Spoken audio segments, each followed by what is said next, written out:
Il était une fois, dans un royaume caché sous les vagues, une jeune sirène prénommée Ariel. Elle vivait dans les profondeurs de l'océan Atlantica, auprès de son père, le puissant roi Triton, et de ses sœurs. Mais Ariel était différente des autres sirènes. Elle ne rêvait pas de rester sous la mer. Ce qui la fascinait plus que tout, c'était le monde des humains. Dans sa grotte secrète, cachée entre les coraux, elle collectionnait des objets venus de la surface.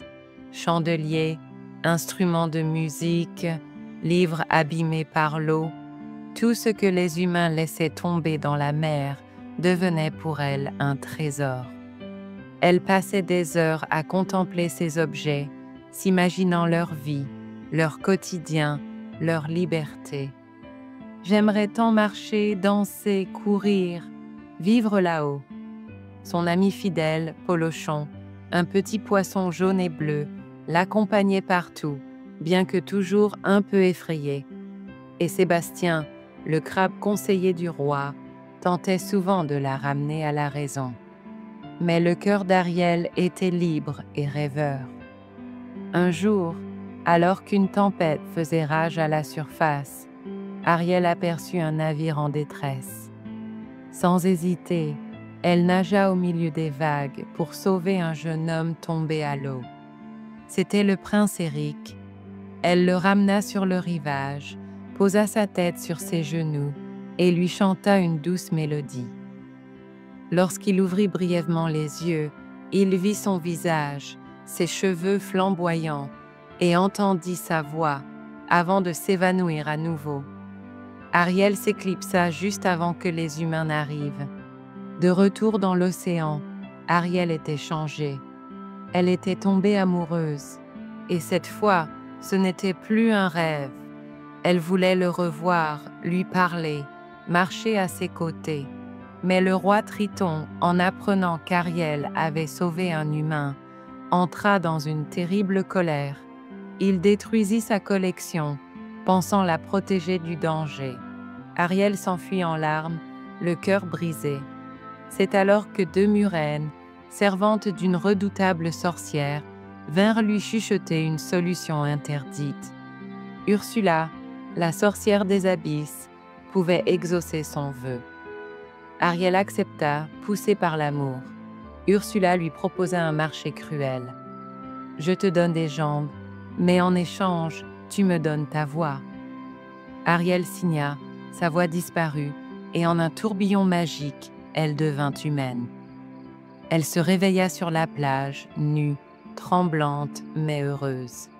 Le prince Éric la trouva, étonné. Il reconnut son regard, mais ne l'identifia pas comme la jeune fille qui l'avait sauvée, car elle ne pouvait plus parler.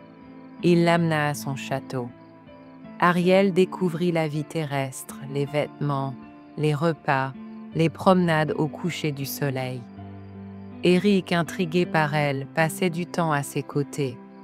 Ils se rapprochèrent, partageant des regards, des silences, des rires. Mais le troisième jour approchait. Ariel devait obtenir un baiser d'amour sincère, sinon elle appartiendrait à jamais à Ursula. C'est alors qu'Ursula mit en œuvre son plan. Elle prit l'apparence d'une belle jeune femme, Vanessa, et utilisa la voix d'Ariel pour ensorceler Éric. Sous le charme, il annonça ses fiançailles avec elle. Polochon, Sébastien et Eureka découvrirent la vérité. Ensemble, ils réussirent à briser le sortilège, juste à temps. La voix d'Ariel revint, Éric se réveilla. Mais il était trop tard. Le soleil se couchait et Ariel redevenait sirène. Ursula captura Ariel, mais le roi Triton intervient, suppliant la sorcière d'épargner sa fille.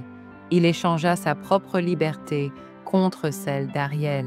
La sorcière devint toute puissante, mais Éric, courageux, combattit Ursula en mer et réussit à détruire son trident maléfique. Le calme revint. Triton, voyant l'amour sincère qui unissait Ariel et Éric, décida de lui offrir un cadeau précieux, une nouvelle vie. Il transforma sa fille en humaine, libre et heureuse. Peu après, sur la plage, Ariel et Eric se marièrent dans un beau bateau, entourés des habitants de la mer et de la terre. Sébastien versa une petite larme, Polochon sauta dans les vagues de joie, et le roi Triton fit jaillir un arc-en-ciel au-dessus de l'océan. Et c'est ainsi que la petite sirène, portée par son rêve et par l'amour, découvrit que le courage et la sincérité peuvent briser toutes les barrières. Elle vécut heureuse, entre deux mondes réunis par un seul cœur.